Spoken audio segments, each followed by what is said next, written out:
Voilà, nous sommes au deuxième épisode du Barbier de Belleville. J'essaye de vous faire une petite synthèse du polar que j'ai écrit en 2020 sur le Barbier de Belleville, qui est un polar en argot, comme je vous l'ai expliqué précédemment. Alors, un petit rappel de ce qui s'est passé avant, eh bien, il faut impérativement attraper un marlou grec qui serait impliqué dans un meurtre dans le 16e, dans le meurtre de Mimi Lacrème. Alors, il s'agit du Gréco. C'est un monsieur qui est recherché par les stupes et pour avoir fricoté un peu aussi dans la blanche, parce que les marlous grecs sont venus à Paname parce que justement il y avait de la blanche à vendre et que là ça peut rapporter beaucoup d'argent. La prostitution c'était bien, c'était un bon business, mais le trafic de la blanche ça attirait beaucoup de jeunes sans cervelle et entre autres notre ami Costa, c'est un petit peu le moineau idéal. Et donc, il s'est fait un petit peu attraper, il est un petit peu recherché par les stupes, mais pas trop pour l'instant. Ils attendent peut-être d'avoir plus de dossiers sur son cas. En tout cas, notre commissaire du 36, le commissaire Rameau, lui, le donne gagnant dans le meurtre de Mimi Lacrème, dont il a la charge. Voilà. Donc, il a indiqué à son sous-fifre d'aller le loger dans le 20e. Malheureusement, il n'était pas là. Ça aurait été trop beau. Et donc, ils ont imaginé un subterfuge pour le coincer. Alors, le subterfuge, je vous le raconte, il est raconté en moult détails dans le bouquin, mais là, on va aller vite. C'est d'organiser une partie de cartes, parce que les Grecs, ils adorent jouer aux cartes, et ça leur permet de se délasser, de gagner un peu d'argent. Et donc, ils organisent la PJ, le 36 organise une partie de cartes chez des tenanciers de bars complaisants.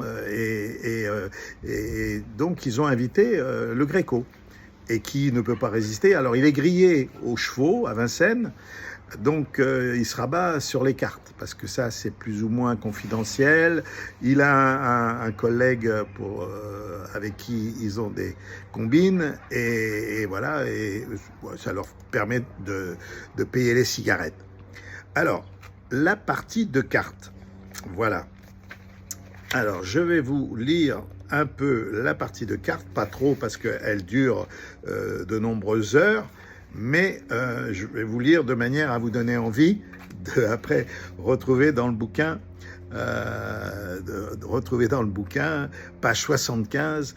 C'est un bouquin qui a plus de 250 pages, hein, donc on va aller vite quand même, on va pas faire tout dans le détail, sinon on y sera encore dans 5 ans. Voilà, la partie de cartes. Pour une belote marseillaise, un quatuor, c'est-à-dire 4 joueurs, c'est le minimum. La table est complète, il y a le corps-manche, le Gréco, auquel se sont greffés l'Arménoche et Gilou le Breton. Un carré d'as d'arsouille avec des grimoires chargés comme des annuaires des postes. Ils ont pas mal de beurre sur leur tête, mais comme tous les arcans de ce rade, évidemment. Habitué des lieux, Gilou de Douarnenez et l'indique de Rameau, parce que Rameau a organisé ça avec un indique, bien sûr. Et c'est Gilou qui est chargé de faire ronfler la partie. Sur les hôtes du commissaire, Gigi la Sardine a contacté le bel Hélène, c'est-à-dire le Gréco, à l'hôtel Robert de la place de la Nation. et a lancé l'invitation. Le breton invite aussi le cornanche en sachant, comme à l'habitude, il va se mettre en ménage avec le grec. En général, et c'est bien connu, ils ont quand même quelques indices, en général, le grec joue toujours avec le cornanche parce qu'ils ont des routines.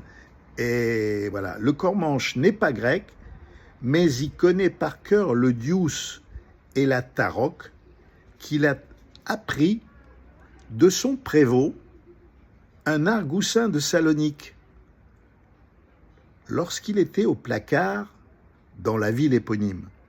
Voilà, on a affaire quand même à des clients sérieux. Celui-là, là, le partenaire du Gréco, il a fait un petit séjour à Salonique. Depuis presque 2 ans, ces deux michetons trichent en duo comme des larrons en foire. L'arnaque est bien connue dans le mi-temps de Belleville. C'est pour cela que les deux voyous ne trouvent pas facilement des gogos pour organiser une partie. C'est pas tous les jours qu'on trouve une affaire de père de famille comme celle de ce soir. C'est ce que pense le Gréco. Et il n'est pas, et c'est pas parce qu'on est raide à blanc qu'il faut chercher du carbure. Le Gréco ne lâche rien lorsqu'il s'agit de taper le carton. Il a toujours un turban d'avance en ce moment, mais faut pas gâcher. Une petite belote, ça se refuse pas. Il sait que la fraîche ne tombe pas du ciel et que s'il veut remplir sa galtouze ce soir, il va falloir turbiner dur, surtout avec des demi-sels comme Gilou et l'Arménoche. Gagner à la belote marseillaise dans ces conditions, c'est pas aussi facile que de culbuter la bonne. Je vous le fais pas dire. Voilà pourquoi ce soir, lui et le cornanche se déplacent dans un rad à bibine qui se trouve pourtant un peu loin de ses lignes. Ça s'appelle à la goutte d'or. C'est le blase du rad. Elle n'est pas en or, la guinguette. Elle est seulement plaquée. Rien d'obstentatoire. Ici, même les dorifores n'y sont jamais mis les pieds. Les dorifores, c'était les Allemands, là, quand ils étaient en occupation. Leur joli nom, les dorifores. C'est un aquarium de la barrière est de Paris, où l'on peut taper le carton en toute discrétion. Il n'y a pas les perdreaux qui viennent vous casser les burnes. Là-bas, c'est calme. Les ordres de Rameau sont clairs. Il faut immobiliser le Gréco pour quelques heures pendant la partie de cartes, et lui et ses sbires, ils vont arriver pour le coffret. Parce que comme ils n'ont pas pu le loger là, dans le 20e, là où il est normalement en habitation, eh ben, il faut aller le chercher là où il est. Bon, je finis. Les aboyeurs sont au rendez-vous. Les aboyeurs, ça veut dire ceux qui balancent de l'argent et qui disent on fait tant sur cette partie, etc. Il est déjà 23 heures et la partie ronfle depuis plus d'une heure. Dans la fumée du tripot, le quatuor joue en mesure. Les 4 ont éclairé la partie de 2000 francs chacun. Vous voyez, ça commence à faire du pognon. C'est du sérieux.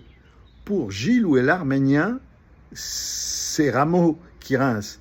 C'est-à-dire, si les deux là, ils perdent, Rameau, il paye.